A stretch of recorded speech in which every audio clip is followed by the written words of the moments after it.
Le ministre des Affaires étrangères russe est parti relativement satisfait de cette visite et il a dit qu'il avait apprécié la position, je cite, pondérée, objective et équilibrée de l'Algérie sur la question ukrainienne. Il faut rappeler que début avril, l'Algérie avait voté contre l'exclusion de la Russie du Conseil des droits de l'homme à l'ONU.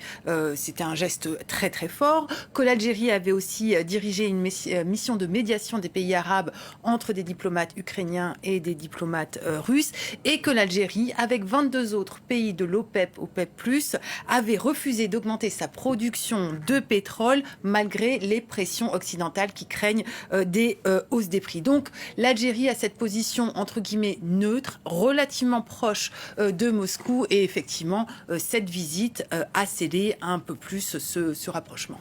Et l'Algérie pourrait-elle être du coup une alternative, disons, satisfaisante aux yeux des Européens pour ce qui est du gaz ? Alors, ça peut, si l'Algérie le veut, et à condition qu'elle fasse aussi les investissements pour. Et c'est toute l'ambivalence en fait de la position algérienne. En fait, l'Algérie fournit juste un chiffre 11% du gaz consommé en Europe contre 47% pour la Russie.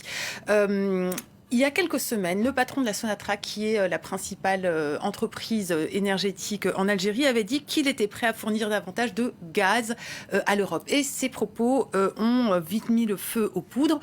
Il y a eu un communiqué officiel de l'entreprise qui a nié, enfin qui a désavoué ce qu'avait dit son patron. En fait, du côté des autorités algériennes, c'est vraiment la prudence, pour ne pas dire l'ambivalence, comme si elles ne voulaient pas froisser Moscou.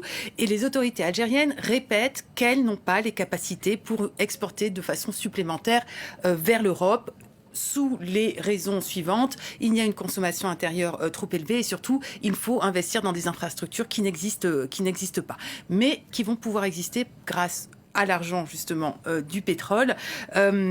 En fait, ce qu'on peut dire, c'est que cette crise en Ukraine renforce la place géopolitique de l'Algérie. Là, il y a eu la visite du ministre russe des Affaires étrangères. Mais en mars, c'était le secrétaire d'État américain qui est allé voir les Algériens. Il y a eu, il y a quelques semaines, le Premier ministre italien qui rend des visites et l'Italie qui va devenir le premier pays qui bénéficiera de la hausse des exportations de gaz algérien. Contrairement à l'Algérie qui risque de se voir fermer les robinets contrairement à l'Espagne qui risque de voir fermer les robinets algériens parce qu'il y a eu une friction à propos du Sahara occidental. Bon, clairement, on voit que grâce à ces richesses pétrolières et gazières, surtout, l'Algérie va pouvoir les utiliser comme un instrument de diplomatie et de politique étrangère et de vouloir faire pression et faire tout simplement monter les enchères.